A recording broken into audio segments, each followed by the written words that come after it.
नमस्कार आप सभी का बहुत बहुत आपका स्वागत है। एनुअल एग्जाम का जो है टाइम टेबल आ गया है। बहुत लोगों को जैसे चेहरे पे एकदम मातम छा गया है। ओ प्रभु श्रीनाथ जगन्नाथ क्या होगा, ये सारी चीज़ें हैं। अगर आप इस वीडियो को देख लेते हैं, ये वीडियो पूरा स्ट्रैटेजिक प्लानिंग है कि किस तरीके से हम अपनी एनुअल परीक्षा की तैयारी करें। पढ़ते बहुत सारे बच्चे हैं, बहुत लोग कूद कूद के पर्चे हैं, कूद मंडूक की तरीके से अब परीक्षाई टर टर टर टर नोट्स के लिए भीख मांगेंगे, नोट समदेही बिछाम देही। तो ये सारी चीज़ें नहीं करनी है। बहुत पहले स्थिर होकर अपनी प्लानिंग को बनाना है। परीक्षा हमारी 14 मार्च से है। ठीक है, जो वीडियो से जुड़े हैं वो अंतिम तक जुड़े रहेंगे। बीच में जाएंगे तो मामला डिसमिस हो जाएगा। हम इतना साफ साफ बता रहे हैं। इस वीडियो को देखने के बाद आपके अंदर ऑटोमेटिक एक एनर्जी आएगी और आपको ये बहुत बेहतर महसूस होगा कि इस तरीके से अगर हम पढ़ेंगे तो बहुत बेहतर करेंगे। चाहे वो बीए के हो, चाहे वो बीएससी की, चाहे वो बीकॉम के, सबकी स्ट्रेटजी सेम ही रहने वाली है। 14 मार्च से परीक्षा है, 17 मई तक परीक्षाएं हैं। हमको 14 मार्च तक अपने सारे सिलेबस को कंप्लीट करके रिवीजन करके सब कुछ तैयार रखना है। चाहे जिनका पेपर अप्रैल में शुरू हो, चाहे किसी का पेपर 20 मार्च से हो, चाहे किसी का मई में जाकर के। लेकिन हमको उसका भरोसा नहीं करना है। हमको अपनी प्लानिंग पहले 14 मार्च तक सेटअप करनी है कि 14 मार्च तक हम क्या करें कि जिससे कि हमारा कॉन्फिडेंस लेवल बहुत हाई हो परीक्षा के समय में। तो सबसे बेहतर करना है, देखिए हमारे पास जरूरी चीज़ ये है कि स्ट्रैटेजिक प्लानिंग, जो भी स्पेलिंग होगी हमको नहीं पता। दूसरा है टाइम मैनेजमेंट, तीसरा है आंसर राइटिंग, चौथा है revision. Revision is the most important thing है ना। अगर रिवाइज नहीं करेंगे तो कुछ भी नहीं होगा। अब देखिए आपके जैसे बीए किसी का सब्जेक्ट है, बीए किसी का जैसे कोर्स है। बीए में 3 सब्जेक्ट होते हैं, 3 सब्जेक्ट के दो पेपर होते हैं, है ना। जैसे मान लीजिए हिंदी, फिलोसफी, एंशिएंट हुआ आपका। चाहे अगर आपका मान लीजिए इंग्लिश लिटरेचर हुआ तो यहाँ पे 3 पेपर आ जाएगा। हम मेन रूप से मानते हैं कि आपके 6 पेपर टोटल होते हैं। 6 पेपर आपके टोटल हैं, 6 पेपर आपके टोटल हैं, यानी कि 3 सब्जेक्ट के 6 पेपर हैं बीए वाले बच्चे। चाहे वो सेकेंड ईयर, चाहे वो फर्स्ट ईयर, चाहे वो थर्ड ईयर। थर्ड ईयर में अगर आप होंगे तो 2 सब्जेक्ट होंगे, उसके 3 पेपर होंगे। अब देखिए फरवरी से आप काउंट करना शुरू करिए। फरवरी इस बार 29 की है, शायद 2024 चल रहा है, फरवरी 29 की है। 29 दिन फरवरी में और 13 दिन आपका बचेगा किसमें, मार्च में, है ना। उसको मोटे मोटे तौर पे आप देख लीजिए, शादी ब्याह आपके घर में है तो मान लीजिए 10 दिन मान लीजिए, तो 29-10 माने 40 दिन आपके पास अभी टोटल बचा हुआ है। 40 डेज आपके पास अभी टोटल बचा हुआ है परीक्षा आने में, यानी परीक्षा आपकी शुरू हो जाएगी। होली भी पड़ी है तो होली का रंग फीका ना पड़े, वरना आर्यभट्ट ब्राह्मणी के तरीके से मातम छाया रहे चेहरे पे, रंग गुलाल कोई छिड़क रहा उसको भी ढकेल रहे आप, है ना। तो ये काम करिए, जरूरी ये है। तो 40 दिन आपके पास बचे हैं 6 पेपर तैयार करने के। अभी यूनिवर्सिटी में आपके सिलेबस को पूरा किया जा रहा होगा, बहुत सारे टीचर एक्स्ट्रा क्लास ले रहे होंगे। अब ये करना है कि जितना डेली आपको यूनिवर्सिटी में पढ़ाया जाए उतना पहले आप जाके घर पे रिवाइज करिए, उसको उसी समय तैयार करिए। आप यहाँ बहुत बड़ा पहाड़ नहीं तोड़ रहे हैं, आप इलाहाबाद सिर्फ पढ़ने आए हैं और आप पढ़ने के अलावा सारे काम वो कर रहे हैं जो आपको नहीं करना चाहिए। आप दिन भर मोबाइल के ग्रुप में लगे हुए हैं, व्हाट्सएप में किसी का नंबर मिल जाए ठोक दे मैसेज। होता है, देखा है मैंने, एक बच्चों के इतने मैसेज मैंने देखे हैं ऐसे, मतलब जैसे कि ग्रुप में लड़के लड़कियां सब कॉमन होते हैं। एक लड़कियों के पास 20-20, 25-25 लोगों के मैसेज आते रहते हैं। उसमें इतना इजहार करते हैं कि लगता है उनसे बड़ा प्रेमी कोई होगा ही नहीं। देखा है मैंने एक से एक बच्चों का।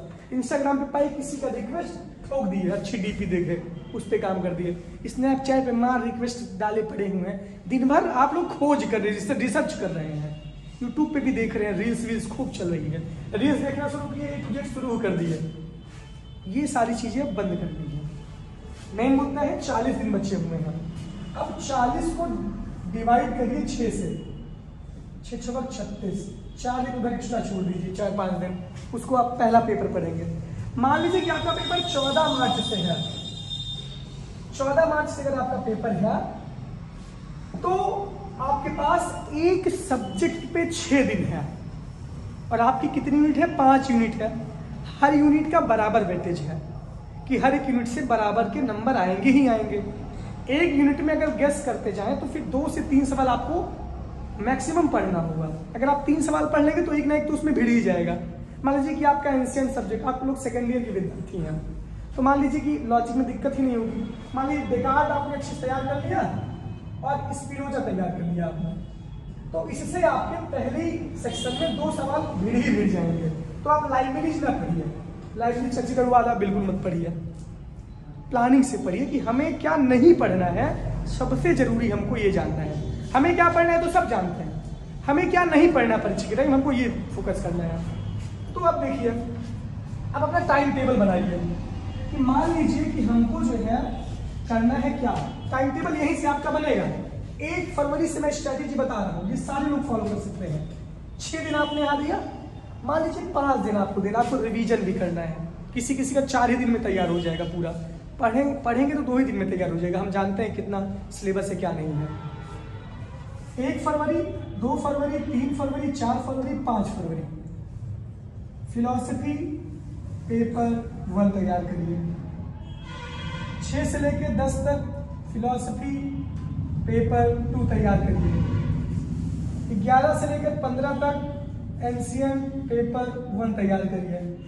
16 से लेकर 20 तक सेकंड पेपर, 20 से 25 तक दूसरा सब्जेक्ट हिंदी का पहला पेपर, जो भी आपके सब्जेक्ट हो, और 26 से 29 तक, यानी कि पूरी फरवरी में आपका अगर प्लानिंग से आप पढ़ेंगे तो पूरा सिलेबस आपका रिवाइज हो जाएगा। प्लान से पढ़ेंगे तो अगर आप 5 दिन की स्ट्रेटेजी बना रहे हैं तो 5 दिन में आप 3 दिन पूरा खत्म कर डालिए, 2 दिन एंसर रिवीजन कर डालिए। पढ़िए तो भैया, हमें याद इस वजह से नहीं होता कि हम लोगों को समझ नहीं आता, हम पढ़ते ही नहीं हैं। एक बार तो हम ज्ञानी तो है नहीं कि एक बार पढ़ेंगे हमको याद हो जाएगा। अपनी निगाहों से गुजारिए तो उसको, जितनी बार आप रील्स को गुजारते हो उतनी बार कम से कम आप उस कंटेंट को गुजारेंगे तो आपको ऑटोमेटिक ध्यान आएगा। काहे नहीं याद होगा? कहीं से बाहर की दुनिया से लोग पढ़ने आते क्या, वो याद होगा। आप एक बार रीडिंग करिए। अभी यूपीपीएससी का इंटरव्यू मैं ले रहा हूँ, उसमें टॉपर्स की स्ट्रैटेजी आप सुनिए। एनसीईआरटी 1 बार पढ़ना है, 2 बार पढ़ना है, 3री बार रीड करना है, 4थी बार हाईलाइट करना है, 5वीं बार पेंसिल से हाईलाइट करना है। आपका तो पूरा समन्वय आउट है। 1 साल गैप के उठाइए पेपर, 2022 का पढ़ डालिए, 2020 का पढ़ डालिए, 2018 का पढ़ जाइए। कोई माई लाल आपको रोक ही नहीं सकता इससे बाहर। बहुत लोग 10-10 साल का सॉल्व करते हैं। बहुत प्लानिंग से पढ़ना है, बहुत प्लानिंग से। ये आपका पूरी फरवरी रिवाइज हो गया, अभी से प्लान करिए इसको। और जितना यूनिवर्सिटी में पढ़ाया जा रहा है अभी, दूसरी यूनिट, तीसरी यूनिट, जहां भी पहुंचे हो, उसको जाकर डेली रिवाइज करिए आप, वो छूटने ही ना पाए, वो आपके डेली शेड्यूल में है। आप 2 घंटे बस रिवीजन करिए यूनिवर्सिटी वाले सिलेबस का, और 3 घंटे बस आप इसमें दीजिए डेली। अगर आप 5 घंटे पढ़ रहे हैं, 4 घंटे भैया, 3 ही घंटे अगर आप अभी पढ़ रहे हैं, अभी की बात कर रहा हूं, तो आपके लिए मोर देन सफिशिएंट है। आप जब एकाएक पूरा बोझ लाकर अपने ऊपर डालते हैं कि अभी 14 मार्च से पेपर है, अरे यार तो अगर 40 दिन बचा, अच्छा ठीक है, जब 30 दिन बचे तब पढ़ा चालू करब। होली बनाए ली, होली मना ले, तब हम पढ़ना शुरू करेंगे। और ऐसे ऐसे होते होते हमारा समय बीत जाता है। हमसे ज़्यादा आपने एक्सपीरियंस किया नहीं होगा, बिल्कुल आपने। जब 5 दिन बचता है तो डी कुमार अब मार्केट में आएगी, वो सब आपके लिए तो संजीवनी बूटी है, उसको तो आप छाप ही डालेंगे। और लिख बिल्कुल नहीं पाते उससे, पढ़ते हैं 5 पेज लिख के आते हैं, 2 पेज कहते हैं डी कुमार नंबर नहीं देती। सीरीज वाला काम छोड़िए, वो आप साम दाम दंड भेद आप सब यूज कर सकते हैं। कोई ऐसा बंदा बोले कि डी कुमार से पढ़ के नंबर नहीं आता, तो उससे बड़ा पागल कोई है ही नहीं, उससे भी नंबर आता है। लेकिन आप पहले कोर्स तो अपना कवर करिए, कोर्स तो समझे रहिए। डेकार्ट की संदेह पद्धति आ गया डी कुमार में, आपको आप कभी क्लास ही नहीं किया, समझ ही नहीं आएगा मैं कौन होता, मैं सोचता हूँ मैं हूँ, आपको खुद ही नहीं पता रहेगा। आप फर्स्ट ईयर के हैं, आप कायथा संस्कृत पढ़ेंगे, आप जो है मौर्य एम्पायर पढ़ेंगे, आपको समझ ही नहीं आएगा कॉन्सेप्ट ही क्लियर, कितना आप रट पाएंगे? रट्टू तोता थोड़ी है। वो कहते हैं कि नंबर नहीं आता, लिख ही नहीं पाएंगे आप पेपर में। तो पहले आपका प्लानिंग ये होना चाहिए। इस प्लानिंग को आप नोट कर लीजिए, चाहे वो बीएससी के बच्चे हो, चाहे वो बीकॉम के बच्चे हो। बीकॉम में 6 पेपर होता है, बीएससी में भी ऐसे पार्ट होता है। आप डिवाइड करिए, 4-4 दिन आप डिवाइड करिए, 3-3 दिन का प्लान स्टडी बनाइए। बहुत जरूरी है। ये प्लानिंग मेरी खुद की थी, मैं बहुत बहकता नहीं हूँ, मैं जैसे प्लान करता हूँ वैसे मैं पढ़ता हूँ। अब देखिए बच्चा आपके पास 13 दिन है, मार्च में 13 दिन बचा, हम आपको 14 मार्च तक की स्ट्रैटेजी बता रहे हैं। आपका पेपर अगर लंबा है तो आप टाइम को बढ़ा लीजिए, आप सेकंड रिवीजन कर दीजिए। 13 दिन बचा, अब आपके पास 6 पेपर है। अब जब मान लीजिए आपका पेपर 14 और 15 लगातार होगा, पहला पेपर 14 का, दूसरा पेपर 15 का, क्लियर बता रहा हूँ। आप इस पे रिवीजन करिए, फिर एक एक दिन का आप क्विक रिवीजन करिए, फिर वही पढ़िए। अंगड़ाई आ रही है, जमुहाई ना आए, नींद भी अच्छे से प्रॉपर लिया करिए। इसमें बच्चा 30 दिन यहाँ आपका कवर हो गया, 6 पंचे 30, 10 दिन आपका यहाँ बचा। उधर भी हमने एक्स्ट्रा कुछ दिन छोड़ा था, 4-5 दिन उधर छोड़ा था, वो आप पहला पेपर पढ़िए। 10 दिन में आप 1.5 दिन बांट लीजिए, 2-2 दिन बांट लीजिए अपने हिसाब से, जो आपका पेपर अच्छे से तैयार हो। ऐसा तो होगा नहीं कि सब वही होगा मामला डिसमिस, कुछ अच्छे से तैयार हो, उसमें एक दिन का समय लीजिए, रिवीजन करिए, क्विक रिवीजन करिए, जो आपने पहले पढ़ा उसको पढ़ डालिए।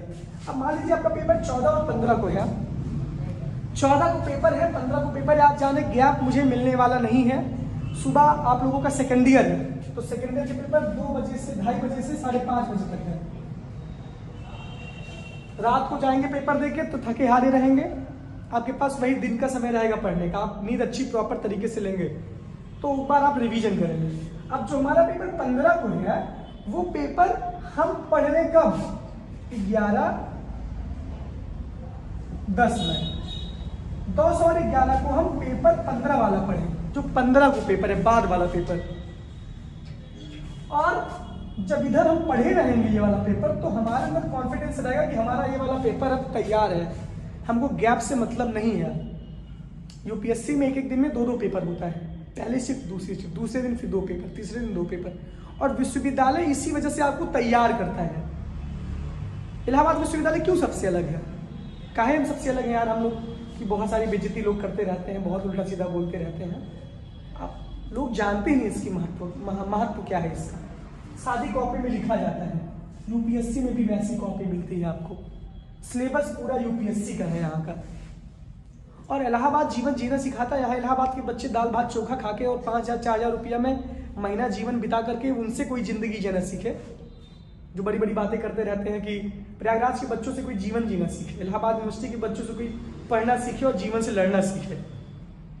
घर से आते हैं, गेहूँ बोरिया बिस्तरा बांध के, गेहूँ चावल लाद के जब स्टेशन से उतरते हैं, तो पता नहीं कितनी उम्मीदें, कितने माँ बाप के सपने आगे पीछे चलते रहते हैं।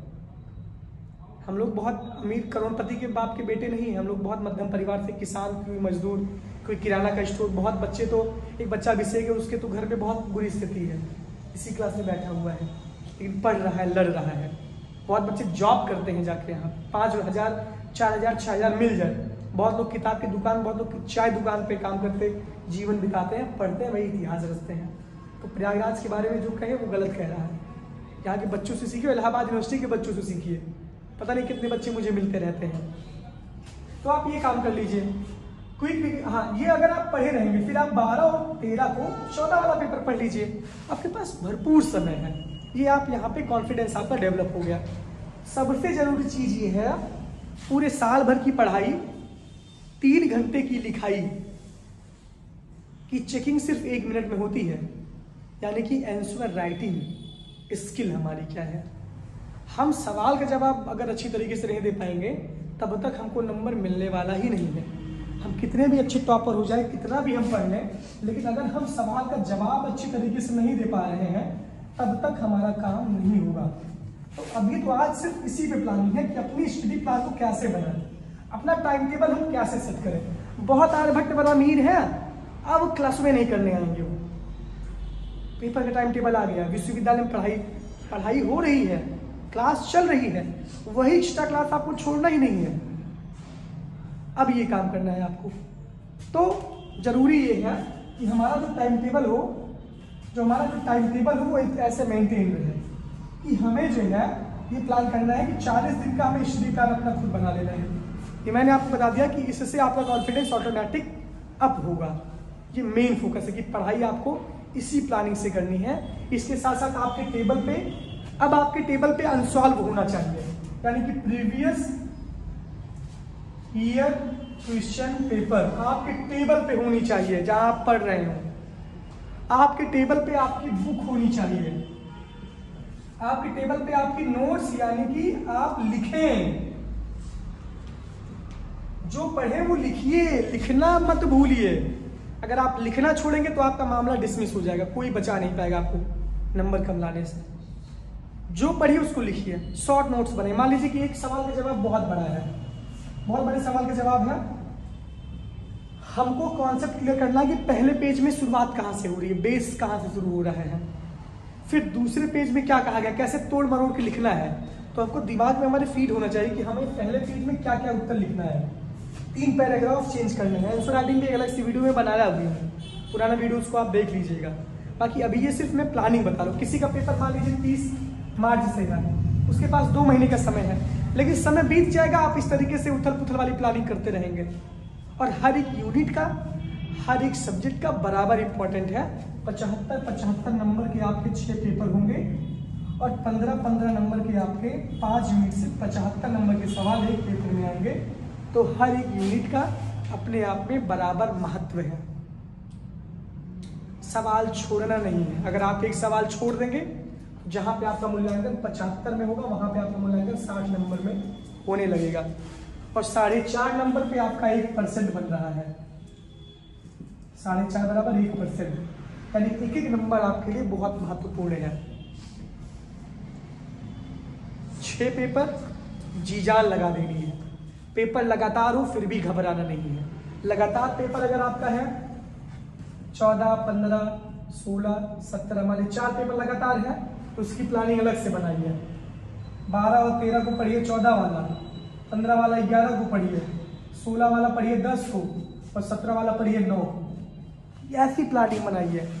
और ये वही बच्चे करते हैं जो बहुत बेहतर करते हैं, यानी कि वो अपना सब कुछ कवर करते हैं। ये नहीं कि आज उठाए हिस्ट्री, कल पॉलिटी पढ़ना शुरू कर दिए, परसों मैथ, परसों फिलॉसफी पढ़ रहे हैं, उधर ये कूद कूद के पढ़ रहे हैं। जो सवाल जो आ रहा है उसी को पढ़े जा रहे हैं, वही अच्छा लग रहा है। तो ये काम आपको करना है, चाहे आप बीएससी के हो, चाहे आप बीई के हो, चाहे आप बीकॉम के हो।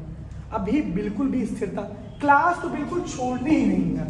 यूनिवर्सिटी जाना, कॉलेज जाना बंद ही नहीं करना है। वो आपको अब जो पढ़ाएंगे वो अब आपकी तैयारी शुरू है यहीं से।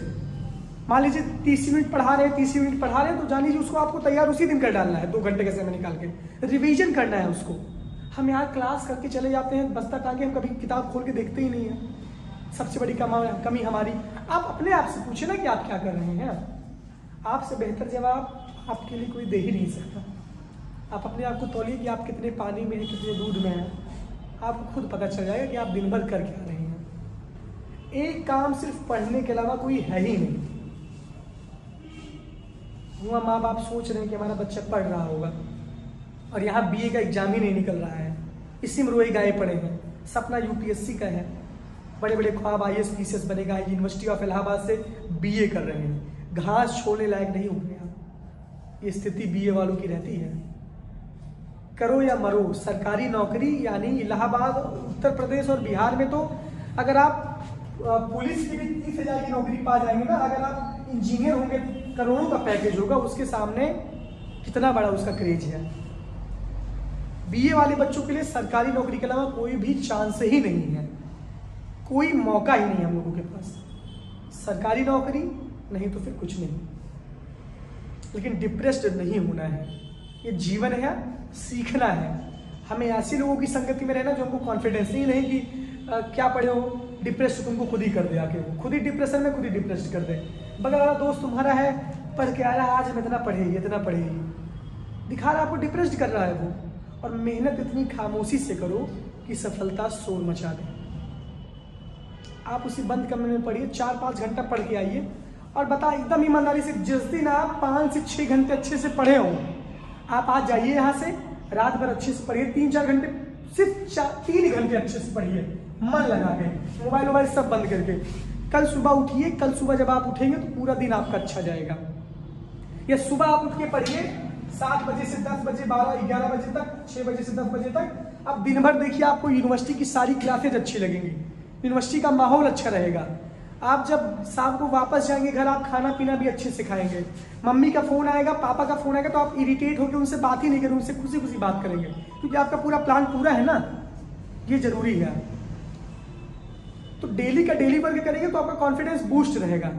आप जिस दिन नहीं पढ़ते होंगे उस दिन ईमानदारी से आप पूछे कि आपको मम्मी से बात करना अच्छा नहीं लगता होगा, मम्मी का फोन आता होगा, आप कहते होंगे रखा फोन कुछ कर देगी। होता है ऐसे। इस एज में ना बच्चे अपनी दोस्तों को ज्यादा प्रायोरिटी देते हैं। वो अपनी बाबू सोना से बात करने के लिए उनके पास घंटों का समय है, लेकिन मम्मी पापा का फोन आ जाए ना तो 1 मिनट फोन उठेगा नहीं उनका, इग्नोर करते हैं, उनसे इरिटेट होकर बात करते हैं। वही माता पिता तो जीवन में उनके लिए संघर्ष करते हैं, बुरा लगता है। कल मैं वृद्धाश्रम गया था, वहां देखा था मैंने ऐसे कई लोगों को देखा, रोने लगी थी उनकी, मतलब जो भी वृद्ध वहां पे थी। ये हकीकत है।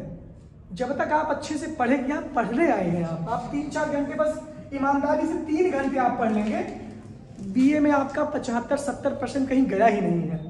कितनी भी खराब रहती हो आप 60% से नीचे आएंगे ही नहीं। आप कंटेंट लिख ही नहीं पाते पेपर में, तब तो नंबर नहीं मिलता आपको भैया। वही डी कुमार सब पढ़ेंगे, वही डी कुमार आप पढ़ेंगे, तो उनमें आप में फर्क क्या रहेगा? वही नोट्स मेरी सब पढ़ेंगे, वही नोट्स आप मेरी पढ़ेंगे, आप क्या मॉडिफाई उसमें किए?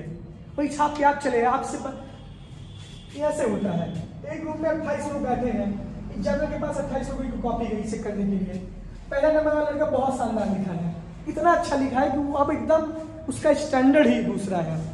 अब आप दूसरा नंबर नॉर्मल आंसर राइटिंग, तीसरा नॉर्मल लिखा है, चौथा नॉर्मल लिखा है, पांचवा वही लिखा है, 3-4 लोग तो डी कुमार छाप दिए हैं।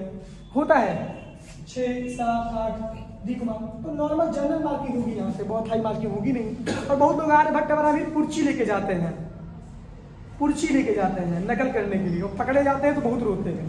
तो ये सब काम नहीं करना है, पूरा कैरियर बर्बाद हो जाता है, 1 साल बर्बाद हो जाता है, शर्म नहीं आती, शर्म के मारे मुंह नहीं दिखा पाते उस क्लास में, तो पकड़े जाएंगे। बहुत लोग हाथ में लिख के चले जाते हैं, सर गलती से भूल हो गई सर, उसमें पता नहीं क्या मिल जाएगा उनको, सवाल पहले से पता रहता है ये सवाल आएगा ही आएगा।